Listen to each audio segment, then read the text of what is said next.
Assalamu alaikum wa rahmatullahi wa barakatuh. Jazakallah khairan for everyone for joining our Seerah module 2.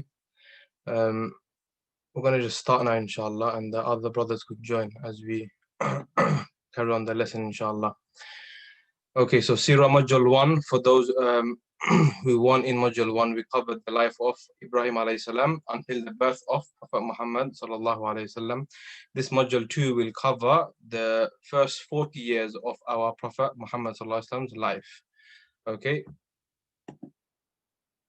so from the day he was born until the day he became a prophet, inshallah, we will try to cover that in the next 4 Fridays, inshallah. Inshallah, I'm just going to share the presentation. Okay, throughout the for those brothers that are just joining new, throughout the presentation, if you have any questions, yes, you can unmute yourself and ask, or you can ask by the chat option, inshallah. So, Bismillahir Rahmanir Rahim. This is the second of 4 modules. This module will cover the birth of our beloved Prophet Sallallahu Alaihi Wasallam, infancy, childhood, death of his mother and grandfather, incident with the monk Baheera, his marriage to his first wife Khadija radiallahu anha, children with Khadija radiallahu anha, rebuilding the Kaaba, and finally receiving prophethood and his first revelation. This module begins today, 18th of December 2020, and it will end on the 15th of January. We will have 1 week gap, so we'll do 2 weeks, inshallah. And the last Friday of December, we'll have the off, inshallah. And then we will resume for the first 2 Fridays of January, and we're going to finish in on the 15th of January, inshallah. Okay. Also, Jazakallah khairan to those who've given the assessment. Jazakallah khairan, you will be emailed or you'll be texted your results, inshallah, over the weekend, inshallah. Okay, so beginning module 2, inshallah, the birth of our Prophet sallallahu alaihi wasallam and the tradition of Arabs. Okay, so we all know the Prophet sallallahu alaihi wasallam was born on the year of the elephants, right? Just a quick recap. Now we know the year we were born. So there were some of us that were born in 1990, say 1995, 2000, 2005. We know the year, but before there was no calendar. A Islamic calendar only came after the Prophet ﷺ migrated to Medina when he was 53. Okay, so before he was born and his first 53 years, they would name a year after a very important or significant event that took place. So the year the Prophet ﷺ was born, 50 days before he was born, 50 days before he was born, an incident took place that we spoke about in our last lesson. For those who weren't there, you can catch up on our YouTube channel, Khayr Academy. The full module 1 has been uploaded. Inshallah, you can catch up. So he was born on a Monday, Rabi'ul Awwal. Rabi'ul Awwal is one of the Islamic months. Okay, Muharram, Safar, Rabi'ul Awwal. So it's the 3rd month of the Islamic calendar. He was born on a Monday. How do we know it's a Monday? So those who deal with dates and everything, they knew that on that year, the year he passed away, a solar or lunar eclipse took place, and they kind of backtracked it. But we're not sure what date he was born. Some say 9th, some say 12th, some say 16th.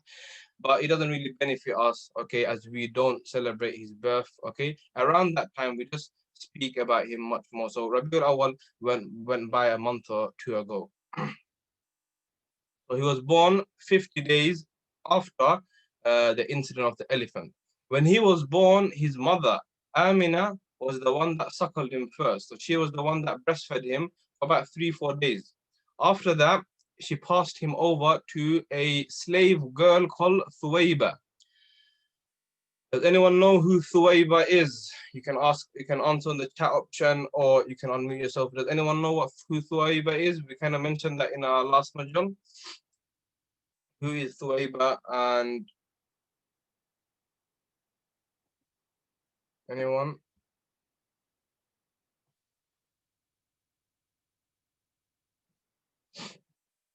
That's fine. 𝗃𝗏 is was the slave of Abu Lahab. Abu Lahab was the uncle of the Prophet ﷺ. 𝗃𝗏 was freed. So when Abu Lahab, even though Abu Lahab is going to go to Jahannam now, yes, he was a wretched, he was an enemy, okay, a tyrant. Even though he was the uncle of the Prophet ﷺ, he was a tyrant, okay. he opposes Islam in every and any situation. He would just oppose Islam. He would just go against Islam. And his nephew, after he became a prophet. So before he became a prophet, when he was born, out of happiness and joy, he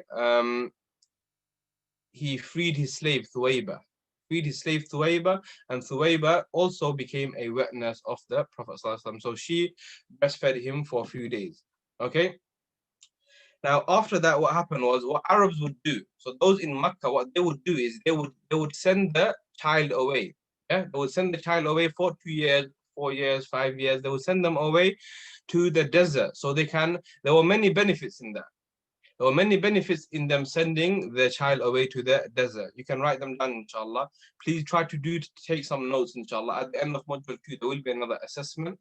Your assessment scores will all be added together and you will receive it at the end of your course. So around March, when the course finishes, inshallah, you will receive a certificate, and with your percentage. So each module is 25%. So this module just started now, so try to take some notes, inshallah, and inshallah, so it'll help in your assessment. So the reasons why Arabs would, especially those in Makkah, they would send their children away, the young children away for the first 4 or 5 years. Number one was it gives the mother some free time. It gives the mother some space and some comfort. So the mother obviously could have a break. So obviously after 9 months, yes, after giving birth, obviously the mother went through a lot of pain and everything. It gives the mother a break. The remaining reasons are the main reasons why they would send them away. Number two was Makkah had lots of diseases. Okay, because Makkah, people would come from all neighboring countries, and even from the west, the east, and everywhere people would come, yes, to perform Umrah or Hajj, and they would carry disease with them. Okay, there's people coming from Afghanistan, Yemen, England, Uzbekistan, Poland, people coming from everywhere.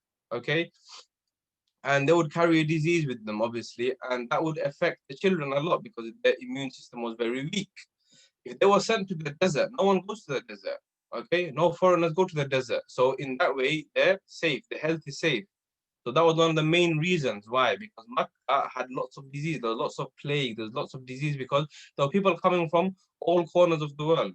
Okay, all 4 corners of the world, people are coming from everywhere, and they were carrying disease with them. Okay. Children have weak immune system. The third one was the heat. The heat in the desert, yes, it helped the child grow. Okay, helped the child grow. Also in the desert, they were getting fresh fruits and vegetation, so it helped the child grow. And the last one was one of the main ones as well. The people in the desert, they spoke the proper Arabic, because in Mecca, because you have people coming from neighboring Muslim countries like Yemen.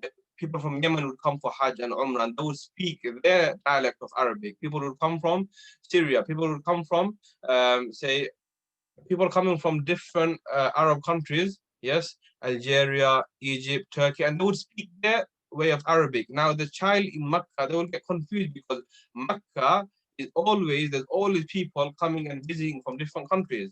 Okay, so they weren't speaking the proper Arabic. No one was speaking the proper Arabic in Mecca. They were speaking the slang Arabic or the watered down Arabic. But in the desert, they were speaking the actual Arabic. Okay, even the Prophet ﷺ, later on in his life, he said to his companions, the reason why I'm so eloquent in speaking Arabic is because I spent a few years in the desert with a tribe.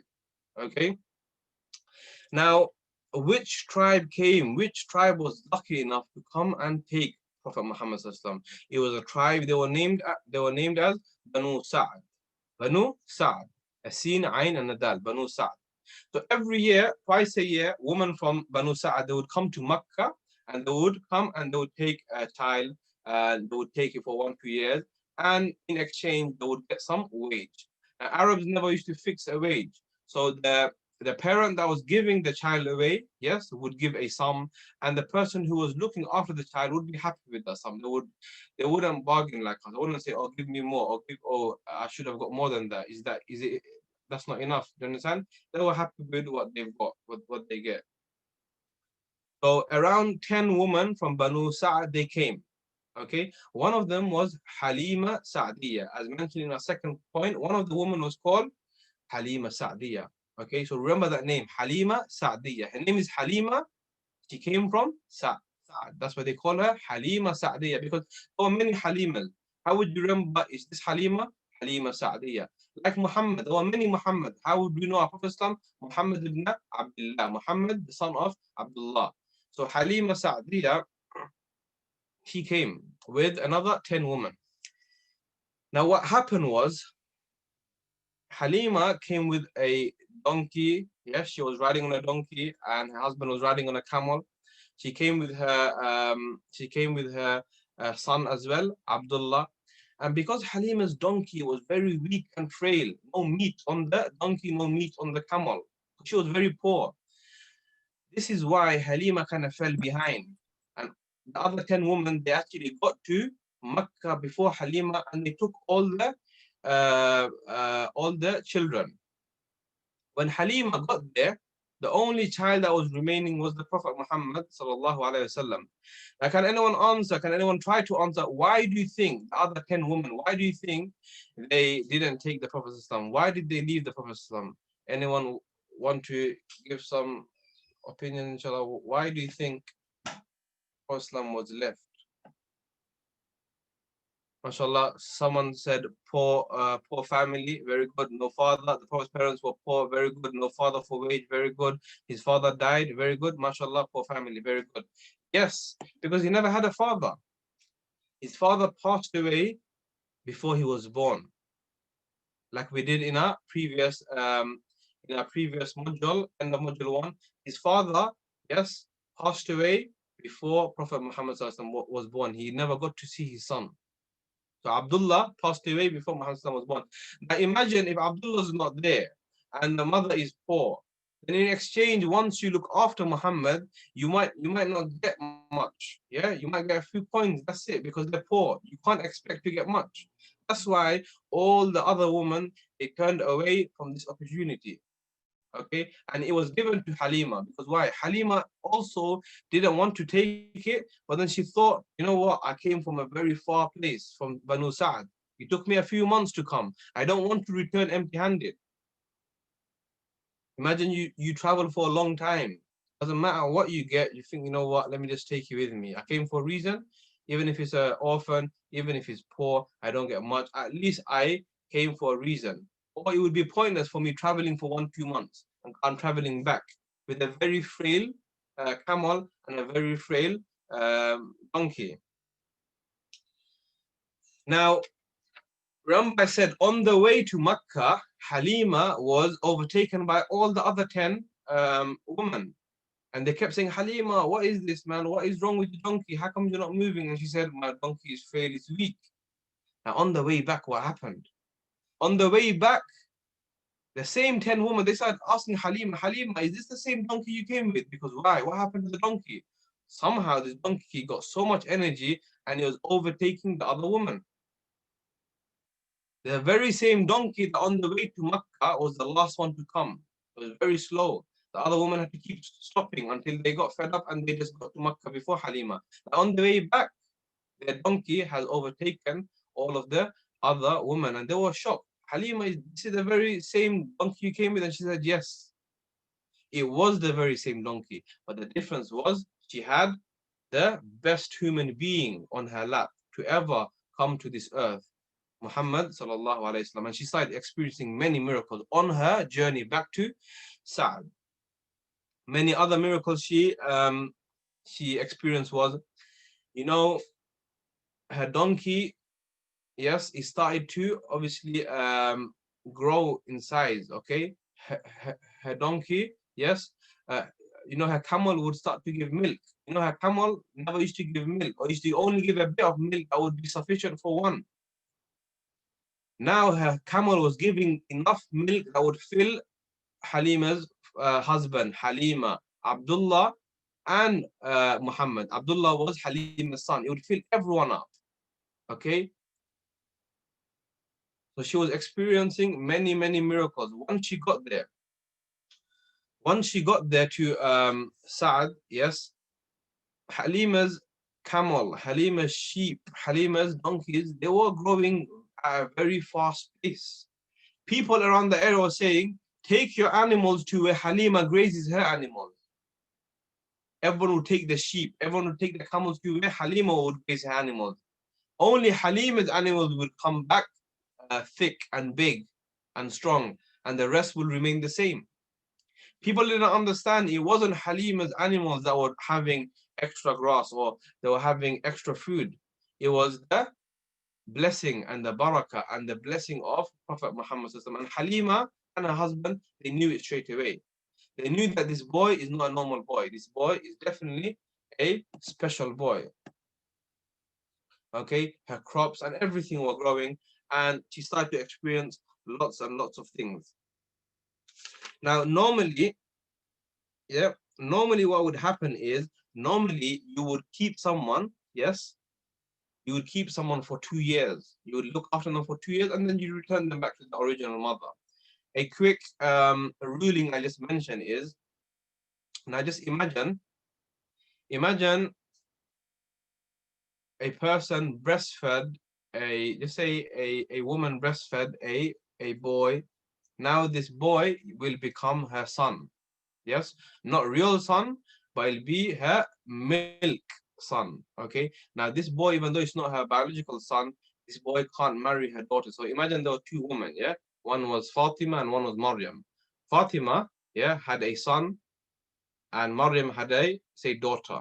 If Fatima breastfed Maryam's daughter and Maryam breastfed Fatima's son, now their son and daughter can't marry anymore. Why? Because they share the same milk mother, breastfeeding mother. Okay, that's an Islamic ruling. But this breastfeeding can only take place in the first 2 years of her child's life.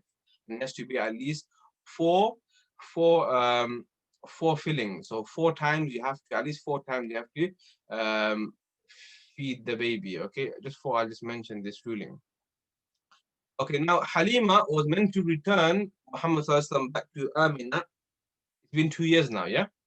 Halima didn't want to. Why? Because she was experiencing lots and lots of miracles. So she wanted to keep the Prophet for longer. Normally, it says in the Quran, حَوْلَيْنِ كَامِلَيْنِ. For 2 years, you keep and you breastfeed the baby, you look after them, you teach them Arabic, and after that, you return them back to their original mother. But Halima went back to Aaminah and said, Aaminah, your son, yes, I think he needs more time with us. Okay, he will grow better, he will learn Arabic better and everything. So let's keep him for longer, and inshallah, it will benefit him more. And Aaminah was more than happy. Okay, she knew that her son was benefiting, and she was more than happy. And many other miracles happened. Okay, so many times Halima's daughter would see that when it's very sunny outside, the cloud would cover the Prophet ﷺ. Once Halima said to her daughter, 𝗃, go outside and see what Muhammad's doing. It's very sunny, so bring him back. It's very sunny. And 𝗃 said, oh mother, I see a cloud covering him, and wherever he goes, the cloud follows him, and the cloud gives him shade. And it's not once I've seen it a couple of times. This was another miracle. Okay, so from the many miracles, one of the miracles was a cloud would give him shade. Okay, a cloud would give him shade. Now, anyone have any questions on this slide so far, or we're good to move on? Anyone? If you have any questions, you can ask. You can ask on the chat, or you can unmute yourself and ask. Or if not, what does Sakud mean? I'm sorry? What does Sakud mean? Sakul mean is when Halima or when the mother breastfeeds the child milk. Okay, so in the beginning, Aaminah breastfed Muhammad milk, and then it was 𝗺cie, and then it was Halima. She took him for a few years. Anything else? So we're good to move on. Anyone on the chat option? Okay, inshallah. Looks like we're good to move on, inshallah. Okay. Okay. So we spoke about her blessings and miracles in Halima's house, okay? That from the moment she held Muhammad in her arms, Halima knew this was special. She produced lots more breast milk. a camel gave lots of milk, the donkey became strong and fast, and there was enough food to go around. When Halima and her husband Harith witnessed these blessings, Harith said, let's keep him for as long as we can. Hence why Halima asked Aaminah if they can keep Muhammad longer than the usual 2 years of fostering. Aaminah agreed, so Muhammad stayed with his foster parents for longer. When it was too sunny, Allah sent clouds to shade him from the heat. Okay, we kind of already went over that, inshallah. So moving on to the next slide. A very important slide is called the 𝗃𝗿𝗃 the splitting of the chest, the opening of the chest.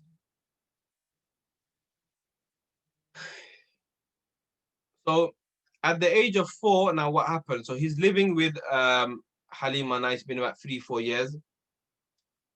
Whilst he was living with Halima, he went out to play with his brother, Halima's son, Abdullah, and with the other neighboring boys, and they were playing. Now, this is a very important incident of the Prophet's life. It is called in Arabic, 𝗃𝗿𝗃𝗃, which means the splitting of the chest or the opening of the chest. Does anyone know how many times this happened to the Prophet in his life? Anyone know? Twice, I think. 4. 4. Okay, a brother said 2, a brother said 4. 4. 4. Okay, mashallah, mashallah. Yeah, so this happened. There are differences in opinion, okay, but majority of the scholars say it happened at least 4 times in his life. Some say 2, some say 4. Inshallah, in the next slide, we'll go over the 4 times, but this was the very first time, and everyone agrees on this time.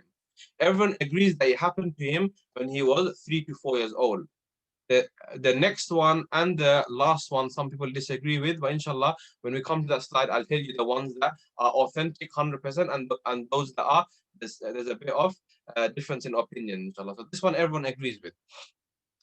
Around 2-3 men came. Yeah, some say 2 men, some say 3 men. They came and they were very big and tall and they were wearing white clothing. And they came and they basically took the Prophet, took him to a mountain. They got him to lie down, and they split his chest up, took his heart out, washed it, and they put it back in.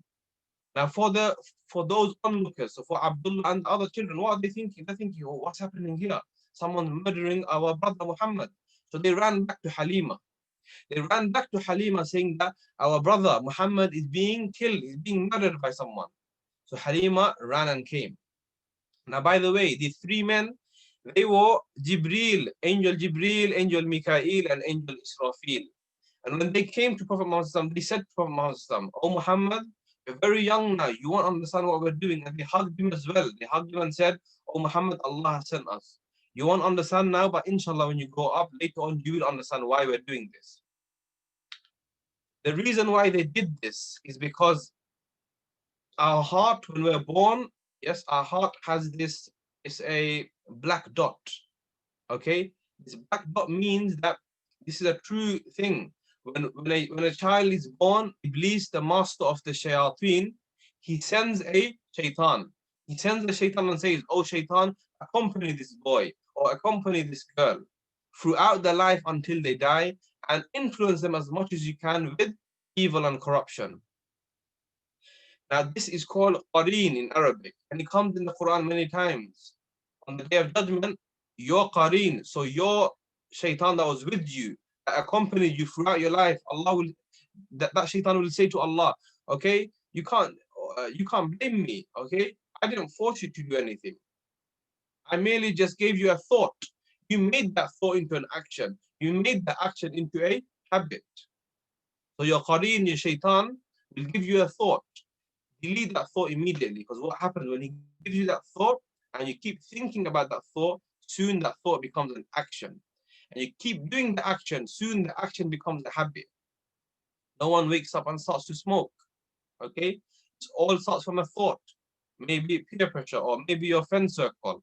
And you think, let me try it out. You tried it out once now from an intention, you tried it out to action, and you keep doing the action and you get addicted. It becomes a habit. But it all starts from a thought from shaitan.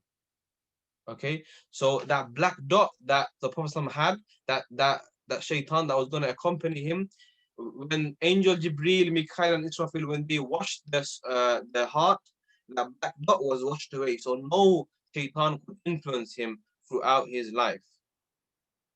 They washed it with Zamzam water, and they returned and they put it back into his chest, and they sealed his chest, and they stitched it up. Okay. And this is mentioned in Surah Alam Nashrah laka sadrak. Allah talked about that. Okay, that did we not split your chest? Allah speaks about that. It's Surah number 94, verse number 1. Now, quickly before we move on, carrying on with the story, is the shaitan will accompany us throughout our life. Okay, it will give us evil thoughts throughout our life. Okay, it's part of life. Shaitan already said to Allah, okay, that فَلَأَقْعُدَنَّ لَهُمْ صِرَاطَكَ الْمُسْتَقِيمَ. I will sit on the straight path. To get to the straight path, to get to Jannah, you will have to encounter shaitan. You will have to. Me, you, and everyone on this earth will have to encounter shaitan. You will have to defeat shaitan. Not physically, but by not listening to him and by doing good. Okay, that will burn shaitan. When you do good, yes, and you hold your desires and you don't do what shaitan wants you to do, that will burn shaitan. And slowly, slowly will be easier for you. We spoke about the soul. The some people's soul that is called Ammara. That shaitan has defeated the soul so many times that shaitan doesn't need to influence them anymore. Automatically they will just do wrong. Okay, shaitan doesn't have to influence them anymore. They have become so evil. They have become like a shaitan. Like in Ramadan, shaitans are locked up, but these people are still not fasting. These people are still listening to music. These people are still engrossed in sin. Why? Because they're in the level of Ammara. The soul has been fully taken away by shaitan. Shaitan's influence doesn't have to make them do sin. And then the second category is Lawama. You're constantly fighting with shaitan. Shaitan sometimes wins, sometimes you win. Sometimes you let your desire get the better of yourself. Sometimes you can suppress your desire and you win over your desire. And the highest level is is the station, the level of soul when it's at peace. And a thought comes, delete it. An evil thought comes, delete it. Just delete it. Don't think of it. Okay? Don't think of it too much. And I've said it many times, Allah's system is amazing. When we think of a good, Allah gives us one reward. Even if we don't do the action, imagine I think, inshallah, tomorrow I'm going to go to the masjid and I'm going to donate £10. I made the intention, Allah give me one reward. When I do the action, Allah will give me more reward. But on the opposite side, when you think to do a sin, imagine I think, inshallah, tomorrow I'm going to go and do this, I'm going to go and steal this, and stuff like that. The intention won't give you a sin. When you do the sin, the action of stealing, you'll only get one sin. And if you do that sin and you follow it up with a good, Allah will wipe that sin away.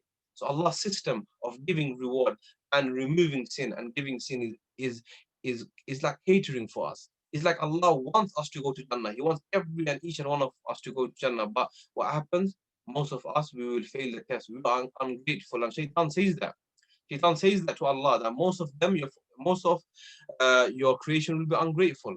And Allah said to him, then you and those who follow you, shaitan, will be the fuel of Jahannam. So may Allah subhanahu wa ta'ala save us from the influence of shaitan. Ameen ya Rabbal Alameen. So the black dot, we all have that. And scholars say that every time we sin, that dot gets bigger, bigger, bigger until our heart becomes like black, like a rock. A rock has no feeling. We do bad, we miss Allah, who cares? We don't care. Why? Because your soul has become hardened like a rock.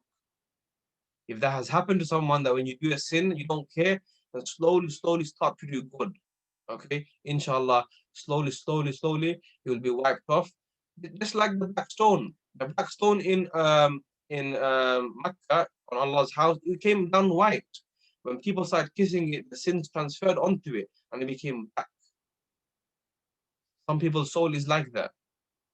Okay, so this was the first time the splitting of the chest happened. So remember that his heart was taken out and washed with in Zamzam in a golden utensil, because so the angels could wash that shaitan, that satanic influence off him, because he wasn't going to be a normal person. This boy was going to grow up to become the leader of the universe. Okay, our role model. Okay, the best man to walk on this earth, the crown and the jewel of creation, none other than Prophet Muhammad sallallahu alaihi wasallam. Anyone have any questions on this slide? We're good to move on, inshallah. If you have any questions, feel free to ask. Okay, do not be shy to ask any questions. Okay, Prophet says, "Husnul su'ali nisful ilm." That a good question is half of knowledge. Okay. How do you know the?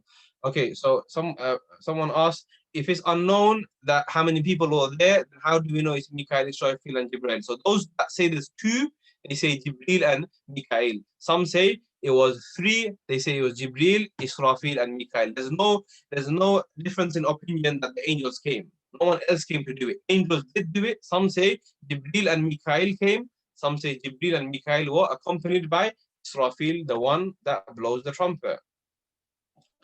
Moving on. So this happened to him, scholars say, about 4 times in his life. Okay. Number one is the one we just covered now. That is 100%. It happened. Sorry. Number two, the second time took place at the age of 10, so that he may not be affected at all by the mischievous desires of the youth. This one is a difference of opinion. Okay, we put that in the slide just to get you an understanding of it happened that, 10-year-olds, they most likely are playing games and stuff like that. Allah wanted to wash that away from him and make him just focus on his mission and his goal. The third time it happened, again, this one is some say this one is also authentic. The third time it took place on the cave of Hira. Okay, when he became 40 years old and he was gonna become a prophet. So Allah washed his heart. Okay, again, why? Because now he was going to receive the Quran. The Quran is not something very small. Okay, the mountain says in the Quran, it says, لو أنزلنا هذا القرآن على جبل لرأيته خاشعا متصدعا من خشية الله. The mountain says, if the Quran was revealed on the mountain would have trembled and would have shaken out of the fear of Allah. Yeah, imagine single-handedly a man is taking the Quran. It would be very obviously heavy on him. Okay, those that would be writing the Quran, the scribes, they would say that they have never felt anything more heavy than revelation. The revelation was very hard on the Prophet ﷺ. Okay, he would shiver, he would get cold. Even on the coldest nights, he would sweat. Okay, he would start shivering and he would run back to his wife. That's why the surah, Ya ayyuhal muzammil, Ya ayyuhal muddathir wa qibar, because he was wrapping himself up in a blanket, in a cloth, because he was shivering, he was feeling cold. So the immense weight of revelation and the light of tranquility was coming to him. That's why Allah subhanahu wa ta'ala got his heart, his chest split and heart washed. Okay. The fourth time was when he was going on the night journey. The night journey. Now, in the night journey, he would see so many amazing things. He did a journey over one night. He went to Masjid al-Aqsa and to Jannah and Jahannam, meet Allah, and he came back. That's a very, very crazy and amazing journey. You understand? A normal person will be shocked, will faint. Okay, so Allah wanted him to get ready. Okay, Allah wanted to get him ready for this journey, so his heart was washed. Inshallah, this will be mentioned in Seerah in part number 3. Inshallah, more detail will be given, inshallah, regarding the night journey. Okay, now moving on, inshallah. So after the incident of the splitting of the chest, the first splitting of the chest, what happened? Now Halima got really scared. Halima got really scared because Halima didn't know that it was angels that split his chest and washed his heart. But when she came to the forest, she found Muhammad to be very pale. Okay, normally she said he was a very brave boy. Okay, he could do things that people that were double of his age they couldn't do. He got really scared and she wanted to return him back to Aaminah. So she took him back to Aaminah. Aaminah was shocked. Aaminah said, Halima, last time you begged to keep him. Why the rush? Why are you returning him for? Like, what happened? And Halima was like, oh, I think it's best you keep him now and everything. And Aaminah knew there's something going on. And Aaminah said, Halima, there's something you're hiding from me. Can you tell me? So Halima opened up and Halima said, a few men came, they were probably jinns, and they just they cut his chest open and they did something. And Aaminah didn't even move. So that shocked Halima as well. Aaminah didn't even move. And Aaminah said, my son is a special boy. Okay, my son is a special boy. Okay, even when I gave birth to him. Okay, Aaminah said, even when I gave birth to him, I saw in my dream light was coming out of my stomach and it filled the Arabian Peninsula. Okay, it filled a lot of the neighboring countries. And I had many dreams that angels would come to the dream and they would tell me, "Oh, Amina, you are going to give birth to the master of the universe, the master of the world." So Amina convinced and told Halima that don't worry. Okay, Amina told Halima not to worry, that my son is special. Don't worry, they were angels. So she told Halima, you can keep Muhammad for as long as you can. So she kept him for another year. In total, she kept him for about 4 to 5 years. 4 or 5 years. Around when the Prophet ﷺ was, sorry, some brothers are,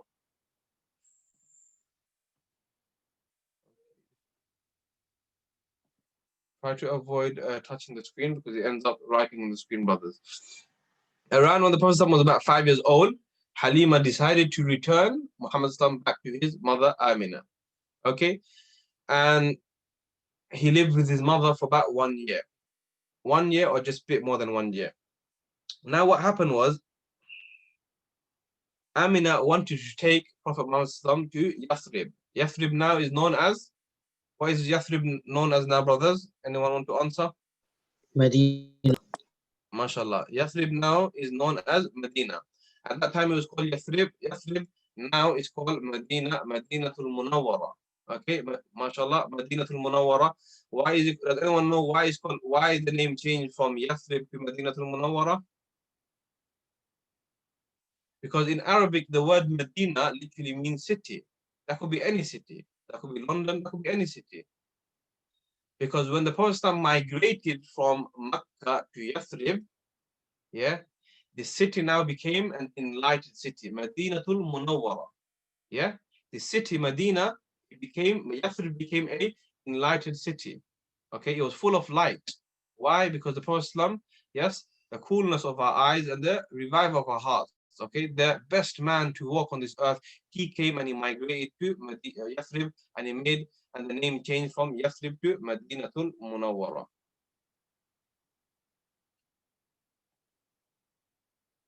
Okay, so she wanted to take Muhammad back to Yathrib, so he can visit some of his relatives and he can see his father's grave. So Abdullah was also buried around Medina. He passed away in Medina.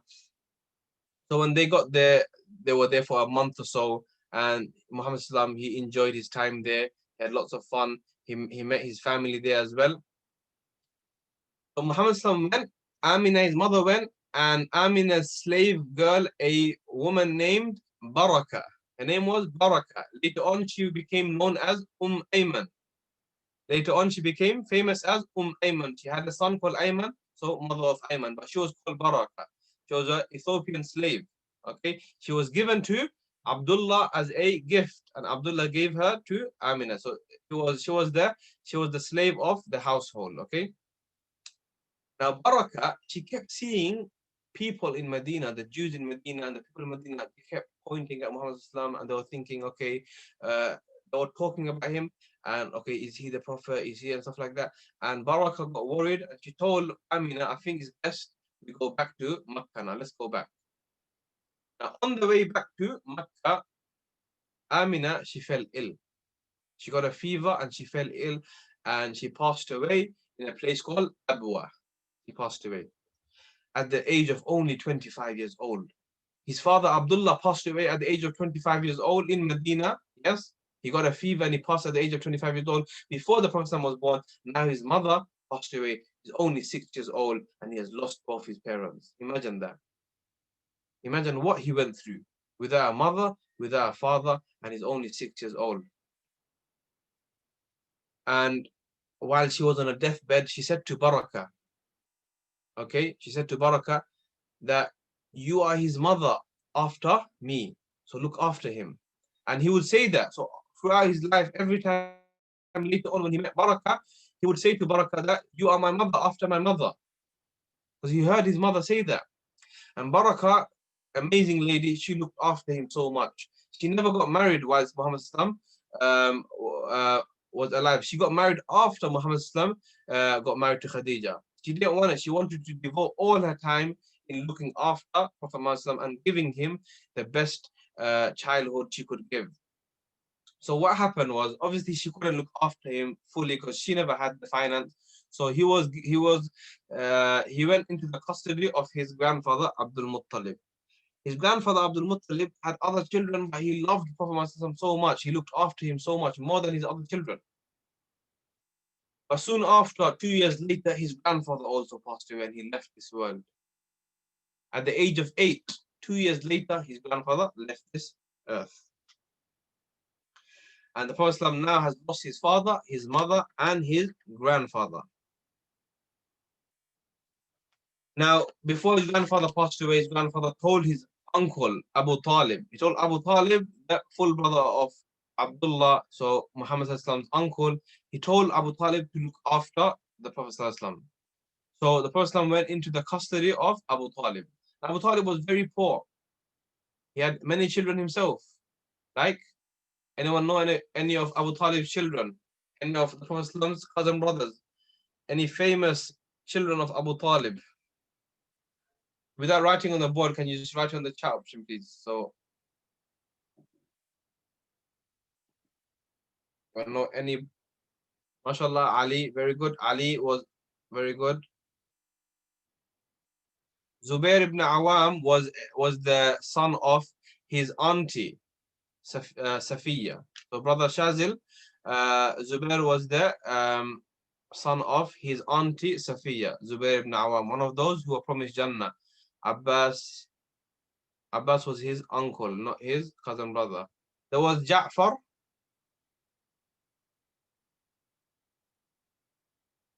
Yes, brother. So there was Ja'far, there was Ali, okay?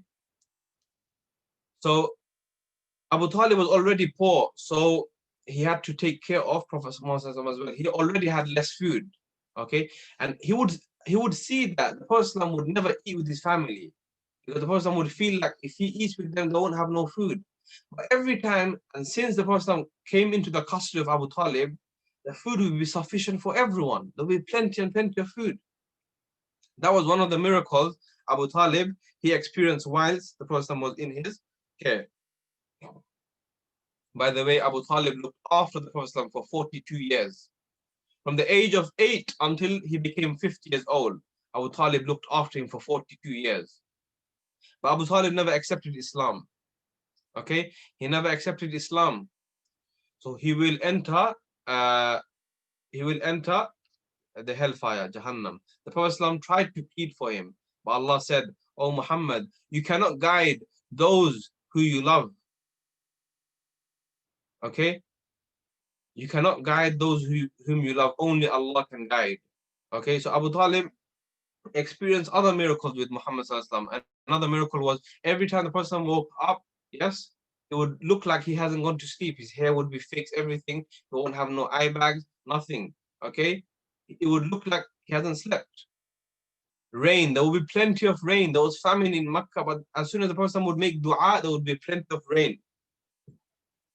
Okay, so there were many miracles the Prophet, okay, he brought to this household.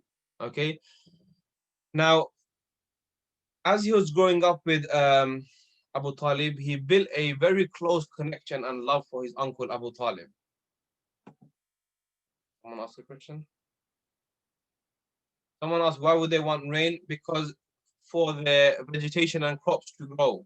Okay, yeah, for the vegetation and crops to grow. And up there would be lots of famine. Like now, even in Makkah, it rarely rains. Okay, it's a very hot country, it rarely rains. We'll be lucky to go there and find it rain. And when it does rain, it pours like a lot. Heavy is like heavy rain, a lot of rain, but it rarely rains. Now, moving on to our last slide, inshallah, for today, is that Abu Talib wasn't rich, so he was unable to send Prophet to learn or to read or to write or to calculate, okay, to do anything. So the Prophet was, in Arabic, he was ummi, okay, he was illiterate. He couldn't read or he couldn't write because he wasn't taught to. He couldn't read, he couldn't write. Still, that never stopped him from becoming the best man to walk on this earth. So sometimes, yes, we might have some learning difficulties, or we might have some things that we're not good at, but it doesn't mean that we're a failure. Don't give up. Okay, sometimes we might be low in some things, but Allah has filled that low up in something else, or we'll be high in something else. But the Prophet ﷺ was the most eloquent in his Arabic speech. Why? He would say, my Arabic is so eloquent. Why? Because I was staying in the tribe of Banu Sa'd with Halima Sa'diya, and I picked up very good Arabic, eloquent Arabic. Speech was eloquent. And he got very attached with his uncle, that wherever his uncle Abu Talib went, Muhammad ﷺ would want to go. So wherever his uncle Abu Talib went, Muhammad ﷺ would want to go. So once the Prophet Abu Talib, he wanted to go to Syria. Okay, he planned to go to Syria. Now, going to Syria was a very long journey, a month or two journey, and to come back and to trade there. So Abu Talib said, "Oh Muhammad, you stay in Mecca, I'll be back." And Muhammad said, "No, uncle, I have to go with you. I want to go with you. You're the only one that looks after me. I want to go with you." And he kept pestering until Abu Talib said, "Okay, you can come with me." So around when he was 9 to 12 years old, 9, 10, 11, 12, around that age, in the summer, they were going to Syria, okay, to Busra for trading, okay, and they came by this monastery, a church, okay, which belonged to a monk called Baheera. And this monk, Baheera, he would stay in his monastery and he would just worship his God, and he would never talk with anyone that walked past. He won't care. People would walk past day and night, day after day, he won't care. When he saw the caravan of the Prophet coming, he got shocked. Because Baheera was a monk, but he was a very learned monk. He knew the religion of Prophet Isa. He knew that a new Prophet Muhammad would be coming. And some of the signs he saw in the caravan. He saw when the caravan was moving, meaning the camels were moving, that was the caravan, when they had like a line of so many camels.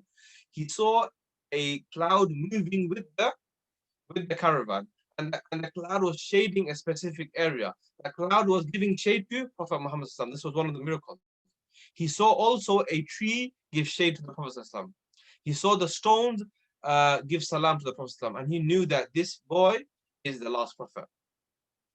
So when they happened to come past his palace, not his palace, his monastery, his church, he stopped them and he said, "I want to invite you all to a meal. Stay over at my monastery, stay over at my church.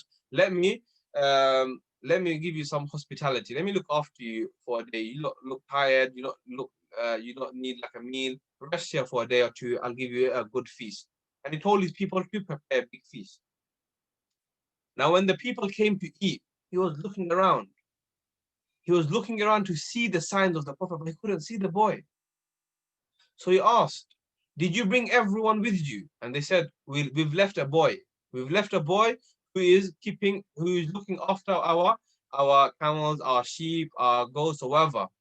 And Baheera said, "No, bring him as well. Let him come and eat." Now, when they got Muhammad Sallallahu Alaihi Wasallam, there was no shade to sit down and eat. And a tree, he went down to give shade to the Prophet ﷺ, so he could join the shade and he could eat as well. And Baheera called the Prophet ﷺ and he asked him a few questions, and he saw the seal of prophethood. The seal of prophethood was a chunk of meat that was coming out of his back. So between the Prophet's shoulder blades, there was like a chunk of meat that was sticking out a bit. It was the seal of prophethood, and Baheera saw that and he was convinced. Baheera asked him, "How do you sleep?" And the Prophet said, "I sleep, but my heart doesn't sleep." Baheera asked him, "What is the redness in your eyes? Do you always have it?" Prophet said, "Yeah, I always have it." And Baheera needed one more confirmation. He said, "Who is the guardian of this boy?" And Abu Talib said, "Me." Baheera said, "How are you related to this boy?" Abu Talib said, "I am his father." Baheera said, No. Doesn't make sense. The Muhammad I read in my book, in my scriptures, is he was born without a father, so you cannot be his father. And Abu Talib said, "I never meant his biological father. I mean, I am his father, I am his uncle. Okay, I've been looking after him. So I am his father in that way. And Baheera knew that this was Prophet Muhammad sallallahu, and he said to Abu Talib, oh Abu Talib, take him back to Mecca. Don't take him to Syria. Because the people in Syria, they will see the signs of prophethood in this boy, and they will harm him. So take him back. Baheera said, take him back to Mecca. You will be safe in Mecca. Take him back. Going to Syria would be very harmful for this boy. Okay, so we come to an end of our lesson. Okay, before we end, I would just like to make one more point. The Prophet ﷺ was working as a shepherd. Why was he working as a shepherd? 124,000 prophets were sent onto this earth. 124,000 prophets were all given one task. Yeah, and they were all given the same job. They were all a shepherd before they became a prophet. Reason why? Because if you can look after a herd of sheep, yeah, every sheep would be different. Yeah, one would be a bit cheeky, one would be a bit more loud, one wouldn't listen to commands and things like that. If you can keep your herd properly and you can guide them to where you want, then definitely you can guide a community and a nation. So it was like a training. This was like a training for all the prophets. Okay, they would look after sheep. Okay, every sheep is different. Okay, you understand? If one sheep goes walking that way, the other sheep will start following him. So it would be very, very hard to look after the herd and to make them listen to you. And if the prophets could accomplish that, then definitely they could accomplish their mission of looking after the nation. Now, 124,000 prophets, but not all of them were messengers. Around 300 were messengers. The difference is a prophet is a human being that Allah chose to preach. This prophet would preach to the nation. Now, a messenger is different to a prophet. Why? A messenger was given a message, a book. It could be in the shape of a book, or it could be in the shape of a message, and this messenger would go and relate the message. Every messenger was a prophet, but not every prophet was a messenger. So, like Prophet Muhammad was a messenger and a prophet. Yeah? Prophet Isa, he was given the Injil. Yeah? The Bible. So he was a prophet and a messenger. Prophet Dawood, yes? He was given the Zabur. He was a prophet and a messenger. Prophet Musa was given the Torah. He was a prophet and a messenger. Prophet Ibrahim was given the Suhuf. He was a prophet and a messenger. Okay, a few more things. There are 25 prophets mentioned in the Quran. Only 25 prophets mentioned in the Quran from the 124,000 prophets. And from these prophets, 5 prophets are called the arch prophets. They come in the Quran, Ulul Azm. Does anyone know who they are? Who are the 5 arch prophets? Musa alayhi salam, Isa alayhi salam, Ibrahim alayhi salam, and Muhammad sallallahu alayhi salam. Very good, mashallah. So Musa alayhi salam, Isa alayhi salam, Ibrahim alayhi salam, Muhammad alayhi salam, and Nuh alayhi salam. They were the arch prophets. Okay, they were the ulul azm, the arch prophets. Okay, we have a few minutes for our lesson to end, inshallah. We have completed the lesson. Before we finish, inshallah, if anyone has any questions from the previous slide, anything you didn't understand, you can ask, inshallah. You can ask via the chat option, or you can unmute yourself and ask.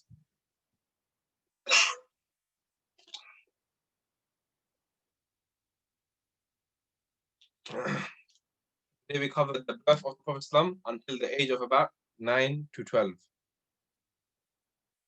If you've missed out, like a brother joined a bit late, inshallah our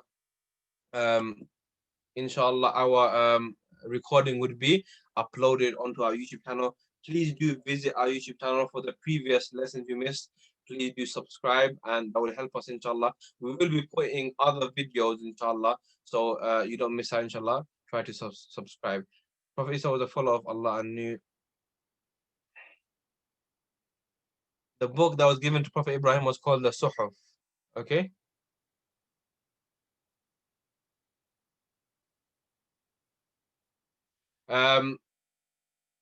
Suhuf with the F at the end.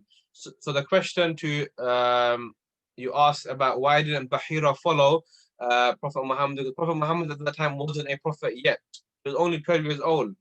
He became a prophet at the age of 40. Yeah. So at that time, the religion that everyone was following was Prophet Isa's religion. Okay. So there were true Christians. Yeah. They believed in Prophet Isa and Allah. Not the Christians we come across today. we leave the lesson inshallah there, inshallah. I pray that inshallah this lesson was beneficial to everyone and everyone learned something, and I pray that I was able to deliver this lesson to the best of my ability, inshallah. I will see you on Friday, inshallah, next Friday, inshallah, 7:30. Try to come on time, inshallah. Assalamu alaikum wa rahmatullahi wa barakatuh.